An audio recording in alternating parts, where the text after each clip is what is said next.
لکھنے والے نے اپنی کیفیت کو، اپنے علم کے معیار کو، اپنی بات کو ان الفاظوں کا لبادہ اڑا کر آپ کو دے دی ہیں۔ اب یہ آپ پر ہے کہ آپ اس کو کس نظریے سے، کس زاویے سے سوچتے ہیں اور کتنا غور و فکر کرتے ہیں۔ صرف کتابیں ہی نہیں بلکہ یہ جو باتیں میں آپ سے کر رہا ہوں در حقیقت یہ بھی اسی طریقے سے ہے۔ میں نے اپنی بات کو، اپنی کیفیت کو، بزرگوں کی باتوں کو آپ کے سامنے پیش کیا۔ آپ کے اوپر ہے کہ آپ اس سے کتنی اہمیت دیتے ہیں، کتنا سوچتے ہیں، کتنا غور و فکر کرتے ہیں۔ تو بابا نشان علی فقیر کہتے ہیں 2 قسم کی دعائیں ہوا کرتی ہیں۔ نمبر 1، ایک وہ دعا جو آپ الفاظی طور پر کہتے ہیں، ٹھیک، کہ میرے لیے دعا کرنا، مجھے دعاؤں میں یاد رکھنا، چاہے وہ بزرگوں سے ہو، میسیجز پر ہو، کسی بھی بارش بزرگ انسان سے آپ کہتے ہیں۔ ایک تو یہ طریقہ کار ہے۔ دوسرا طریقہ کار جو ہے، بابا کہنے لگے کہ ایک چیز ہے دعا کا بنانا، دونوں باتیں الگ ہیں۔ اب پہلی بات کو لیتے ہیں۔ اب آپ نے کسی سے کہا کہ میرے لیے دعا کرنا یا مجھے دعاؤں میں یاد رکھنا، اب آپ نے کہہ دیا، بات آئی گئی ہو گئی۔ اب اس بندے کو وہ آپ کی بات یاد رہی یا نہ رہی، وہ بات ختم ہو گئی۔ ہو سکتا ہے وہ بات آپ کا کہنا اسے یاد رہے، اور یہ بھی ہو سکتا ہے کہ وہ آپ کے کہنے کو بھول جائے۔ اس کے اندر جو ہے وہ گنجائش کا پہلو موجود ہے کہ وہ بھول بھی سکتا ہے، وہ کر بھی سکتا ہے۔ تو یہ وہ باتیں ہیں جو ہمارے معاشرے کے اندر بہت عام ہیں، ہم ایک دوسرے سے اس کو کہتے رہتے ہیں۔ تو یہ تو ہو گئی ایک قسم۔ اب آتے ہیں دوسری قسم کے دعا کا بنانا، اور دعا کا بنانا دعا کا کہنے سے زیادہ افضل ہے، برتر ہے۔ وہ کس طریقے سے؟ اب بات یہ پیدا ہوتی ہے کہ دعا کا بنانا، دعا بنائی کیسے جاتی ہے، دعا کیسے بنائی جائے؟ تو بابا سرکار رحمۃ اللہ علیہ فرماتے ہیں کہ دعا کا بنانا در حقیقت عمل سے اس چیز کو ثابت کرنا ہے۔ مثلاً مثال کے طور پر آپ نے کسی بزرگ کی کسی بھی حوالے سے کوئی خدمت کر دی، تو یہ در حقیقت دعا کا بنانا ہو گیا۔ اب وہ بزرگ ہستی، اس نے آپ کی بات کو یاد رکھا یا نہیں رکھا، آپ نے جو اس کے ساتھ حسن سلوک کیا، اس کی کسی بھی حوالے سے کوئی خدمت کی، در حقیقت یہ خدمت کرنے کا عمل ہی دعا کا بنانا ہے۔ مثلاً جیسے بابا سرکار ایک مثال دیتے ہیں، مثال کے طور پر تم نے ایک بھوکے پیاسے کتے کو پانی پلایا، ٹھیک ہے؟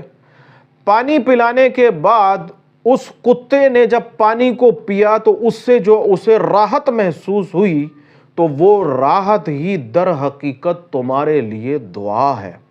اسی طریقے سے جو لوگ پرندوں کو، حشرات الارض کو رزق ڈالتے ہیں، دانے کا انتظام کرتے ہیں، پانی کا انتظام کرتے ہیں، یا بلی کتے وغیرہ کو گوشت ڈالتے ہیں، تو در حقیقت یہ دعا کا بنانا ہے۔ اب آپ اس جانور سے، اس پرندے سے یہ تو نہیں کہہ سکتے کہ میرے لیے دعا کرنا، نہ وہ آپ کی ان باتوں کو سمجھ سکتا ہے، بلکہ آپ نے جو عمل اس کے ساتھ کیا، اس سے اس نے اس بات کو جان لیا، اس سے اس کو جو راحت حاصل ہوئی، اس سے اسے جو سکون حاصل ہوا، در حقیقت یہی آپ کے لیے دعا کا بنانا ہے۔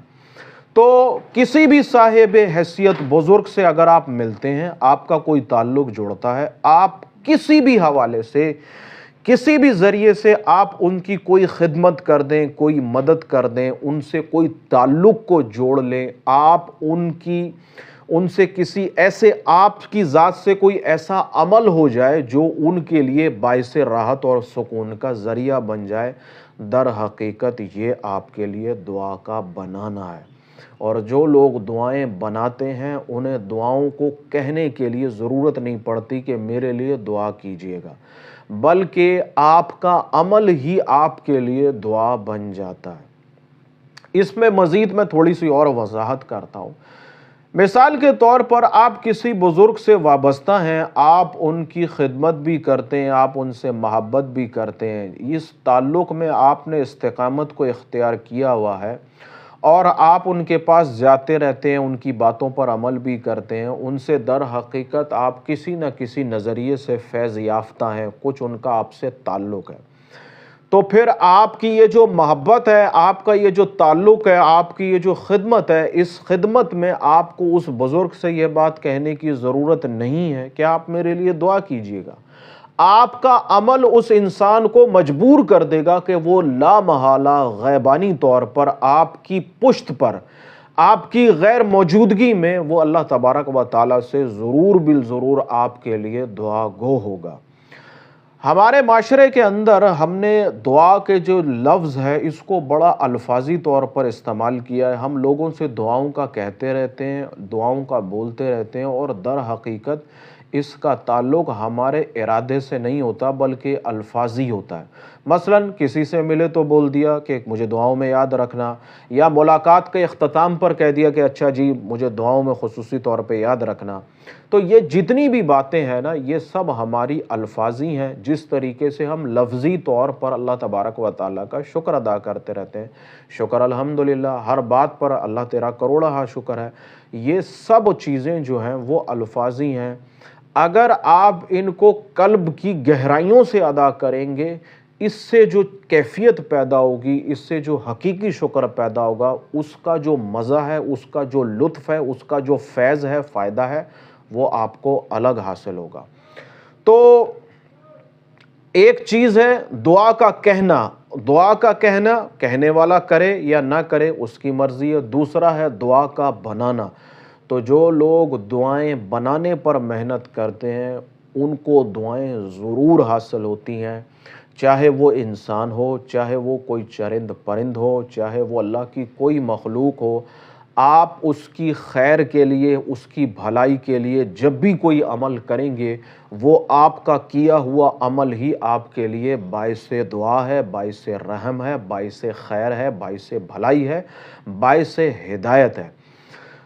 میں یہاں پر آپ کو اس چیز میں ایک مزید اضافہ جو ہے نا وہ کرتا چلوں، بلکہ مزید وضاحت دیتا چلوں۔ دیکھیے، مثال کے طور پر اگر کوئی غیر مسلم آپ کے دروازے پر آ جائے تو آپ پر لازم ہے کہ آپ اس کی مدد کریں، یہ سوچے بغیر کہ یہ میرے مالک کو مانتا ہے یا نہیں مانتا۔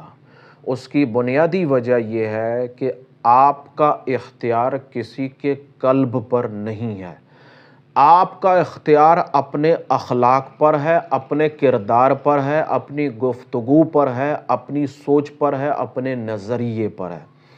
اگر آپ اس غیر مسلم انسان سے اعلیٰ اخلاق سے پیش آئیں گے تو یہ اس کے قلب کے اندر جگہ بنانے کی وجہ بنے گا، اور پھر اللہ تبارک و تعالیٰ سے گمان غالب ہے کہ اللہ اسے ہدایت دے دے، اللہ اسے دین اسلام میں داخل کر دے اور اس کا ذریعہ آپ بن جائیں۔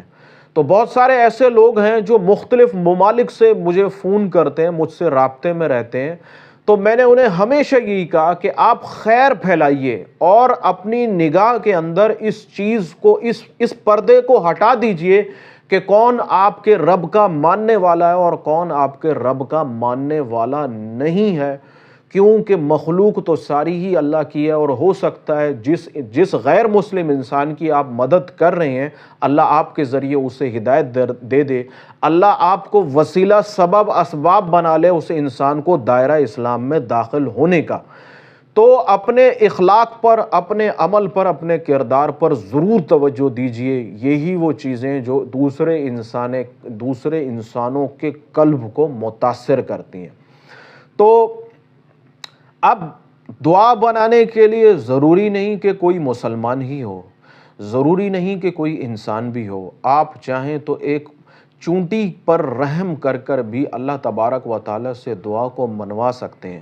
میں نے اپنے اس چینل کے اوپر ایک ویڈیو اپلوڈ کی تھی کہ چونٹی کی دعا جو ہے وہ عرش پر قبول ہو جاتی ہے، اور بارہا میں نے تجربہ کیا کہ جب بھی کوئی مشکل پیش آئی میں نے حشرات الارض کو رزق ڈالا، اللہ کی بارگاہ میں دعا کی اور مشکل کشائی کے اسباب پیدا ہو گئے، کیوں ہو گئے؟ اس کی بنیادی وجہ یہ ہے کہ جتنے بھی حشرات الارض ہیں یہ گناہوں سے پاک ہوتے ہیں، اللہ کی مخلوق ہیں، اور در حقیقت میں نے اللہ کی مخلوق پر رحم کیا اس لیے کہ اللہ تبارک و تعالی مجھ پر رحم فرمائے۔ تو اگر آپ نے ابھی تک اس ویڈیو کو نہیں دیکھا ہے تو اس ویڈیو کو ضرور دیکھیے گا، اس کے اندر میں نے پوری وضاحت کے ساتھ ہر طریقے کو واضح طور پر بیان کر دیا ہے۔ تو اب آپ کی مرضی ہے، آپ چونٹیوں پر رحم کر لیں، آپ ان پرندوں پر رحم کر لیں، ان سے دعا بنوا لیں، آپ حشرات الارض سے دعا بنوا لیں، آپ ان کتے بلی جو ہماری نظر میں بڑے عام سے ہیں، ہم ان کو مارتے بھی ہیں بھگاتے بھی ہیں، آپ ان پر رحم کر کے آپ اللہ سے دعا منوا لیں، آپ کسی انسان کی خدمت کر کے اللہ تبارک و تعالیٰ سے دعا بنوا لیں، منوا لیں، اپنی قبولیت کے آثار پیدا کروا لیں، یہ آپ پر ہے، آپ کی سوچ پر ہے۔ تو سائیں بابا نشان علی فقیر کا یہ قول ہے کہ دعا کہنا اور ہے، دعا کا بنانا اور ہے، اور جو لوگ دعا بناتے ہیں وہ ضرور کامیاب ہوتے ہیں۔ تو کوشش کریں کہ دعا بنانے پر توجہ رکھیں، آپ کا کردار، آپ کا عمل، آپ کا اخلاق کسی دکھی انسان سے میٹھے بول سے اس کی جو ہے وہ بات کو سننا، اس کے دکھ کو کم کرنے کی کوشش کرنا در حقیقت دعا ہے۔ ایک مایوس انسان کو ہمت دینا، حوصلہ دینا در حقیقت دعا ہے۔ اسی طریقے سے کسی بھوکے کو کھانا کھلانا، کسی پیاسے کو پانی پلانا، کسی بے لباس کو لباس پہنانا دعا ہے۔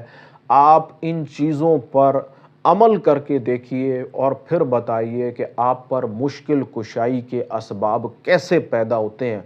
اللہ رب العالمین آپ کی مشکل کشائی کے کس قدر غیبانہ طور پر اسباب کو پیدا فرمائے گا، اس کا آپ گمان نہیں کر سکتے۔ تو یہ مختلف قسم کے اعمال ہیں، آپ ان پر خود بھی عمل کیجئے اور کوشش کیجئے کہ جن لوگوں سے آپ کا تعلق ہے، آپ کی گیدرنگ ہے، آپ کا جوڑ ہے، آپ ان میں بھی ان باتوں کو پھیلائیے۔ آپ خیر پھیلائیں گے، خیریں آپ کی طرف پلٹ کر آئیں گی، آپ خوشیاں پھیلائیں گے، خوشیاں آپ کی طرف پلٹ کر آئیں گی، آپ دوسروں کی مدد کریں گے، آپ کی مدد کے اسباب پیدا ہو جائیں گے۔ اپنی ان باتوں کو یہیں اختتام کرتا ہوں۔ اللہ تبارک و تعالیٰ کی بارگاہ میں بڑی عاجزانہ دعا ہے، اللہ تبارک و تعالیٰ ہمیں دعا کی اہمیت کو سمجھنے کی توفیق عطا فرمائے، ان الفاظی باتوں سے نکل کر عملی طور پر دعا بنانے والا بنا دے۔ ایسا نہیں ہے کہ یہ باتیں یہیں اختتام پذیر ہو جاتی ہیں، یہ باتیں بہت زیادہ گہری ہیں۔ اللہ تبارک و تعالیٰ ہمیں اس پر مزید غور و فکری کی توفیق عطا فرمائے۔ مجھ خاکسار کو دعاؤں میں یاد رکھیے گا، اور دعاؤں میں یاد رکھنے کا مقصد الفاظ ہی نہیں ہے، بلکہ میں نے ایک خیر کی، ایک بھلائی کی کوشش آپ کے سامنے پیش کی۔ اللہ میری اس کوشش کے صدقے مجھ پر مشکل کشائی کے، میری بہتری کے، میری نسلوں کی بہتری کے اسباب پیدا فرمائے۔ جس طریقے سے میں کوشش کر رہا ہوں، اللہ تبارک و تعالیٰ اس طریقے سے آپ کو بھی اس خیر پھیلانے کا ذریعہ بنا لے۔ مشکل کشائی کے، بہتری کے، بھلائی کے اسباب اللہ تبارک و تعالیٰ آپ پر بھی نازل فرمائے، آپ کے لیے بھی عطا فرمائے۔ مجھے دعاؤں میں یاد رکھیے گا۔ اللہ تبارک و تعالیٰ آپ کا حامی و ناصر ہو۔ آمین ثم آمین۔